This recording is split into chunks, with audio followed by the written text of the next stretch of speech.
fun things to do in Medellin. We recommend you start out with the free walking tour that's given by Real City Tours. Yeah, it's a really, really interesting tour that shows you around the downtown parts of Medellin, but also really deep dives into their recent tumultuous history and gives you the story of how they went from being the most dangerous city in the world to one of the most innovative. It's an awesome experience. You learn a ton about the city and the people and the culture and the history in just a couple of hours. It's a free tour, obviously. You're encouraged to give a tip if you like the tour, and I'm sure you will. We really enjoyed their free walking tour so much that we signed up for another one of their tours to explore a very interesting neighborhood that's actually built on a mound of trash. It's called the Barrio Transformation Tour. But if you go with one of these walking tours, you can meet some of the locals there and learn about how they wound up living there. It's pretty amazing how they transform the neighborhood. It is. You'll just have to go on the tour for yourself. We Right. don't want to give away all the details. But yeah, Real City, they run a lot of excellent They have a lot tours. of different walking tours. Colombia has a lot of unique fruits within South America, and they do a fruit tasting walking tour where you go to the markets and they introduce you to the different fruits and you can then try them. Yeah, there's another great walking tour that you should do. It's I don't think this one's with Real City, but a few different operators run it. It's of a place called Communa 13. Communa 13. And this is just a very good example of the transformation of Medellin as a whole in one neighborhood in particular. It was the most dangerous neighborhood in Medellin, and they've transformed it into one of the most vibrant, beautiful neighborhoods through street art, and they've also implemented a lot of things that helped people because this particular neighborhood is like way up at the top of the mountain. So part of the problem was that it was difficult for them to find work because they didn't have an easy way to get down to the city. And then back up to their place. Right, so they built a cable car and installed escalators to make it easier for members of that community to get down and back up. Yeah, well there's cable cars in other neighborhoods. In Communa 13 specifically, it's the escalators. But yeah, it's a huge transformation, and like Rachel said, they focused a lot on art. There's amazing street art there, and also like break dancing and hip hop and stuff like this. Basically, they're showing young people that there's another way to make a living than resorting to crime and selling drugs and stuff. Art in and of itself is essentially what helped pull Medellin out of being so dangerous. Speaking of art, though, there are a couple art museums here. I believe there's a museum of modern art, which is worth a visit to check that out. And then there's another museum that has a lot of art from Botero, who was actually from Medellin, a very famous Colombian artist, very iconic works. You can go check out a lot of his most famous paintings, and I think he has some sculptures as well. He has several sculptures in downtown, so you don't even have to go in these museums. Right. You can just walk around downtown to see some of his most famous sculptures, and there's a lot of interesting architecture that you'll find in downtown Medellin. And definitely pop into the museum to see more of his paintings. It's well worth it, especially if you're an art lover. So I think Rachel mentioned the cable cars, which really helped transform the city, gave people who live up in the hill, an easier way to get to and from the city for work.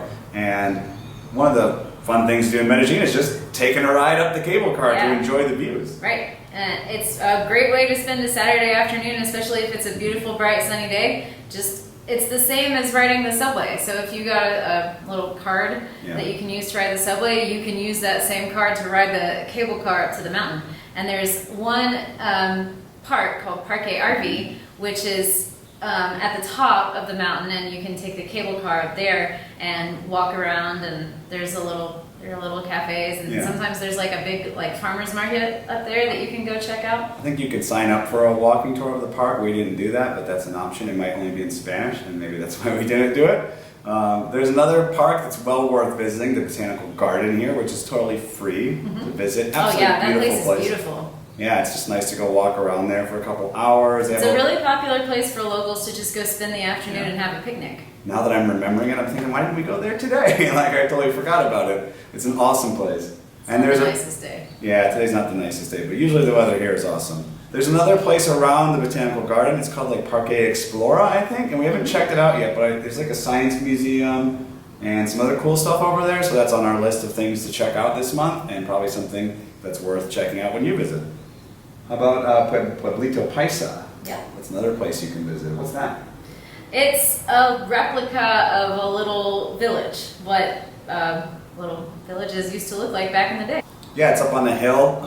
It's not a very tall hill. It's pretty easy to walk up there. And it's not a very big place. Like, you don't need a ton of time to visit it. But you can get really nice views of the rest of the city. And that's where the original airport in Medellin, it's right next to that airport, which is still in use. So you can watch airplanes land and take off just right there. Yeah, it's a cool spot. Definitely worth checking out, especially on a weekend. It's full of locals. It's very lively. Plenty of places to get a drink or a snack up there. I recommend going up later in the afternoon so you can stay up there and watch the sun go down and the city light up. That's a great spot to do that from. Okay, so we also mentioned in Laureles there is a stadium, and that's because Medellin is home to a few different football teams. How many? 3. I think there's 3. 2 of them play in Laureles. There's Atlético Nacional and Independiente Medellin.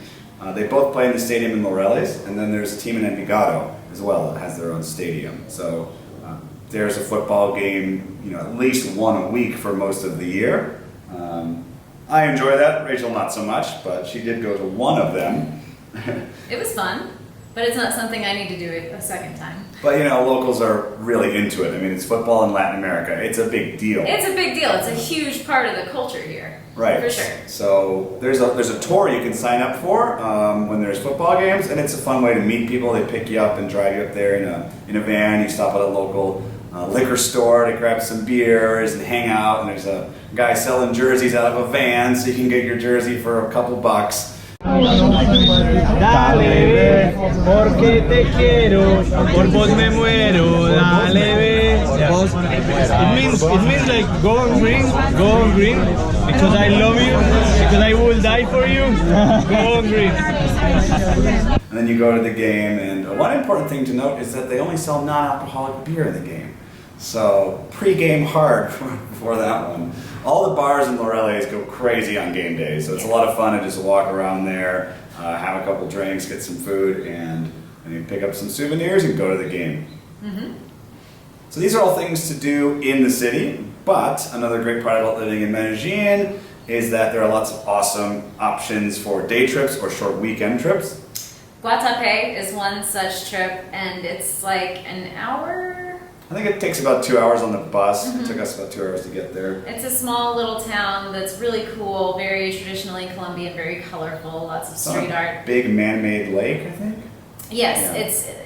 it's a man-made lake, and they actually flooded several other little villages to create it. But do you know why they made it? I don't know. We'll have to write about that and update you later. But there's this really, really tall rock there. Huge rock. What's it called in Spanish? Oh, I forget. It's like a big-ass rock. It's very tall. And you can climb the stairs to the top of the rock and get treated to some amazing views of the man-made lake. Yeah, I flew my drone up there. I'll throw some clips in here. It's an awesome, awesome place to visit. Very, very nice views. Well worth the hike up. Another popular thing to do out there is taking a boat trip around the lake. And one place you can visit is the former mansion of a certain drug lord. We will not mention him by name. You know who he is. You know who we're talking about. But yeah, this mansion was bombed out, and you can kind of see the ruins. It's like a museum now.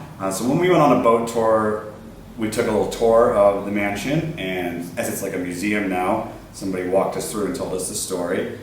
So I don't really have a problem with that. They also do paintball tours. They turned it into a paintball court, which, let me just say that the locals, okay, there's quite a big divide here in Medellin. There are people who absolutely despise him, and then there are people who love him because he dumped a lot of money into like the really poor communities of Medellin. But for the most part, For the most Colombians part- are ready to move on from the narcos Right, image. exactly. They really want to move away from that. They don't like all of this tourism around him and what he did in his homes. And if you think about like playing paintball, which in a is place a fake where shooting. people were tortured and killed. Yeah, I would say. Don't play paintball. Yeah. Go there and see it, hear the story, sure, but don't play paintball. Yeah.